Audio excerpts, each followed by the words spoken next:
My name is Stacy Randall, and I definitely have firsthand knowledge and experience of mental health issues. I was diagnosed with clinical depression about 3 years ago. I didn't really know that I was clinically depressed. I knew something was wrong. Didn't really know what it was. My family and friends, they knew, but me, I didn't actually know. There wasn't a name that I could put with it. I've heard of depression before, but it was something that I didn't think I suffered from. I just kind of felt, that I was tired. I was sleeping all the time. I would just probably put on the same thing every day if I could. I felt like I was in a daze. But I realized at some point that there was something wrong with me. My son went to my mother and he said, "What's wrong with my mom?" So that kind of jogged me out of my fog a little bit. So I knew that I had to get some kind of help. And so once I recognized that, then I did make an effort, and it was just a sense of desperation.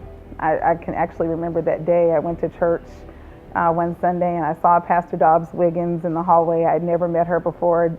I knew who she was, but it was just an act of desperation because I knew that I needed some kind of help. And I know that I had people praying for me, and my mother prayed for me fastidiously, I know, and my friends, but I needed some additional help. And I really am thankful that I was able to make that connection and realize that I needed help and get the help that I needed. So 3 years out, I'm surviving. I've survived. I don't say I'm completely cured, but I don't have to go through counseling or see Dr. Wiggins anymore, thank goodness, even though I love to see her. But I don't have to take medication. It's just more at this point self-awareness. If I feel some of those same symptoms coming back, then I'm able to know that I need to kind of step back and maybe recalibrate in my life. So you can definitely survive depression, and you're not crazy if you're depressed. My name is Shirley Johnson, and I'm going to talk to you about what happened to me in 2001. During the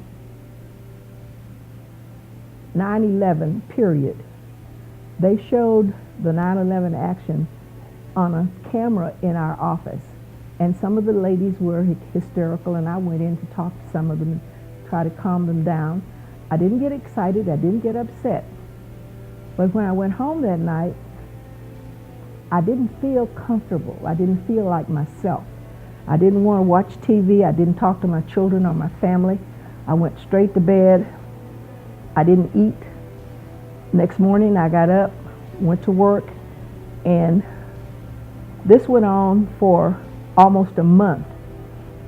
And then I kept feeling so bad, so disoriented, so not myself. And I knew that something was wrong because I'm generally always in control of me. So I went to my doctor and I explained to her that I felt an awful depression. And I said, "I'm just so depressed, I just can't function properly."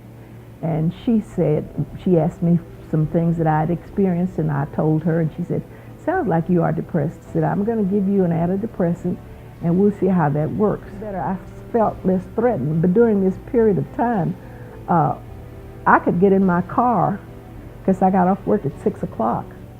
I could get in my car and start home and had no idea what happened, how I got home, or whether I got home. One day, I got in my car at 6 o'clock, and at 10:30, I was over on Mockingbird Lane. I don't even know how I got there. You feel so lost and so out of control until you don't know. You feel that is one of the reasons I thought that I needed to go to the doctor, when I felt like I could just drive off a bridge, because I don't like feeling this way. You do not want to feel that you have lost control, that you have no relationship or connection with anybody. I couldn't even pray. I felt it, but I didn't have the connection with God that I had had before. And that was one of the main reasons that I felt so disoriented. But mental health is weird. It's not something that should be ignored, because a lot of people feel like, well, she's just crazy. But it's serious. And one of the main reasons that people ignore it is because there's no swelling, there are no scars, there are no bleeding sores, and there's no physical pain. But the mental pain is much more severe, and it's much more damaging. And I feel that anybody has any problems, if you have problems of thinking, remembering, worrying, and you constantly feel heavy and out of sorts, you have a problem that you should address, and address it immediately. My name is Arthur Porter, and I am 63 years old. So growing up in the 50s and 60s and 70s, there was a lot of mental health issues in my family. My grandmother, my two uncles, some of my aunties, I saw my cousins, my brothers, two of my brothers, and even myself, really, because during that time, it was just said that you was crazy, or you was mentally retarded.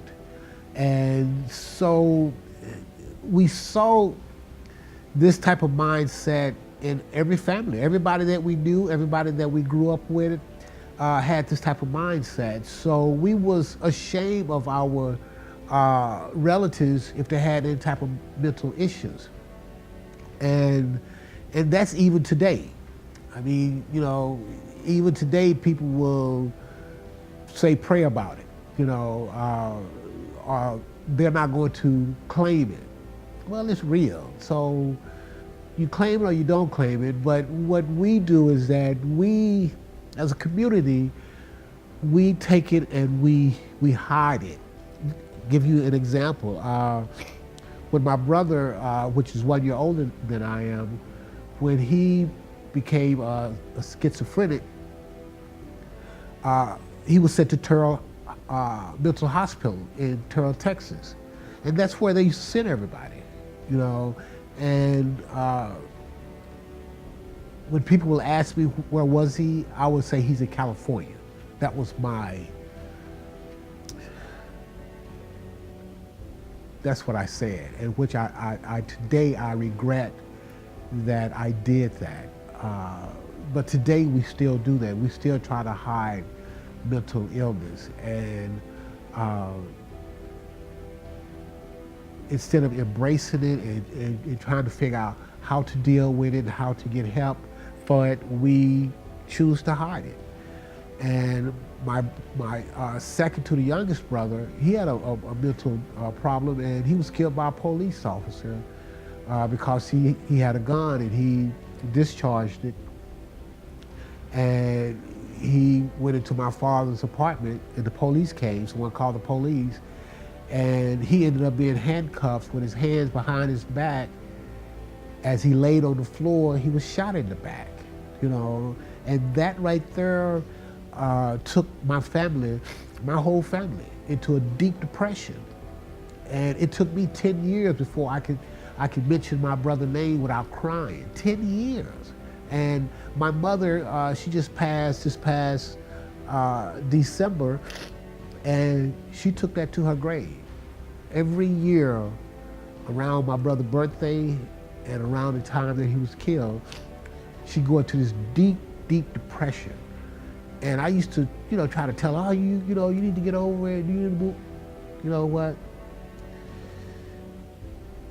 I had to learn that step back and let her grieve, because she was still grieving. When people talk about closure, she never had closure, And guys, we try to pretend like things didn't happen or it wasn't the way it was, and we just want to just move on with our life. So we don't choose to deal with our situation or our family member's situation or a friend's situation. So mental health is real. And if the question is asked, what can the church do or how can the church help? Well, first of all, we are the church. So if we are still in denial and we'll continue to deny this, how can we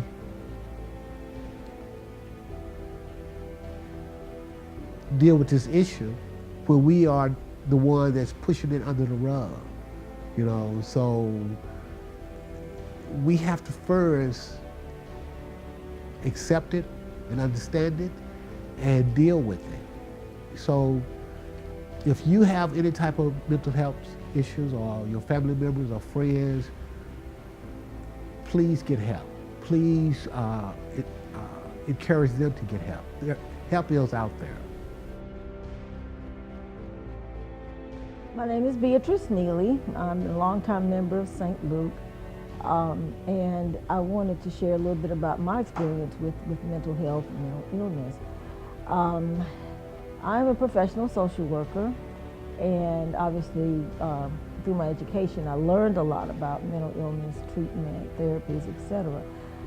But personally I was impacted through my children, who both had bouts of depression, bipolar disorder, and it was very difficult to. I remember when I was trying to find out what was wrong with my son, going through the schools, trying to get evaluations, all of those kinds of things. As they became teenagers, I tried to keep them involved, you know, in the church. Sometimes it was difficult, but you know, they did pretty well, but still, you know, heavily dealing with medications and therapies and that kind of thing.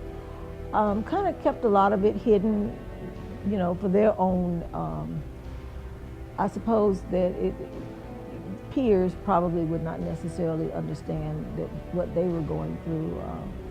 And so we did not talk much about it, but it did impact. It impacted my marriage. It impacted, you know, the education that they received. And my son particularly has had a lot of difficulty, and he is. I just got word today that he was being released from the state hospital very soon. So. We cried out to the church a few times asking for support. He actually got up one time during a revival and asked for some support. I've spoken with other parents who, once they find, I remember the thing that impacted me where I began to share my story with an individual, a fellow church member who was going through some things with her own children. And I was in the bathroom at the retirement event for Pastor Holmes, where Nancy Wilson was singing. And I had gone into the bathroom, and I don't know what happened, how we got into this conversation, but this woman and I began to share about, you know, what we were going through as parents with our teenage children who were suffering with depression and other types of maybe misdiagnosed illnesses. And we formed a bond at that time, and, you know, kept in touch, and we still talk to each other a lot about off and on, and about what's going on. So I was so glad to find someone. I think I made a comment. I said, you know, you don't really know, nobody knows what I'm going through, and she said, you know, maybe I do, you know. And so one of the struggles that I've had in the last few years has been feeling alone, feeling that my son's peers, who he knew as little kids when they were small, you know, they seemed to be successful and doing well. You know, they graduated from college and advanced degrees and good jobs. But he has not been able to achieve that type of success. And that's really,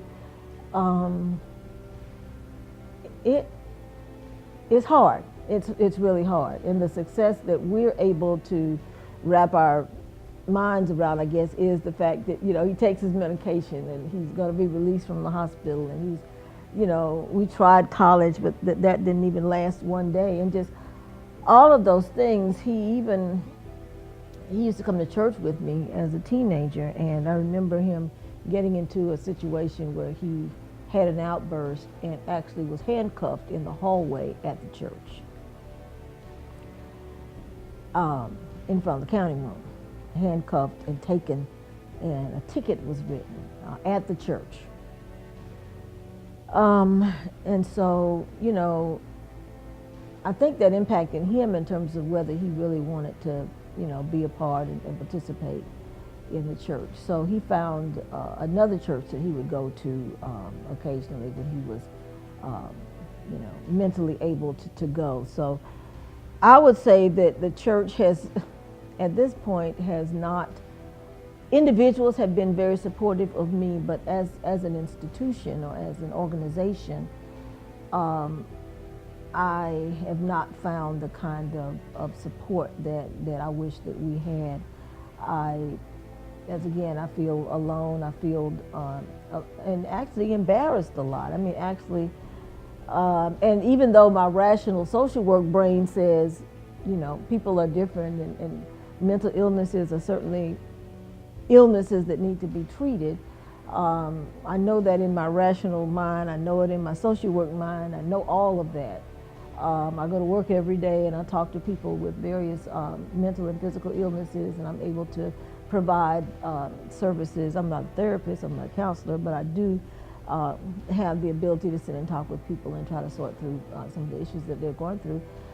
But unfortunately, it just doesn't work the same with your own family. So it's just hard. It's just pretty hard, and I thank God that we're finally beginning to talk about it and to maybe do some ministry in that regard. I learned, you know, said today that he was going to be released from the hospital, and it's very, I'm glad, but it's also kind of scary because he's been institutionalized for so long, about more than a year. And when I would make those treks to go and visit him, he was in, you know, the drive up there by myself, and the visitation by myself, and the drive back by myself, and you know, all of those things that went along with it. We even had 3 years of incarceration, and all of that was a part of that, kind of because of the mental illness and the things that he was not able to control. Then we went through all of that, and there were, you know, a few people that knew that, and a few people that kind of helped me and wrote letters and that kind of stuff. But it's still pretty difficult. And I don't know, at this point, as I get older, I begin to wonder who will look out for them.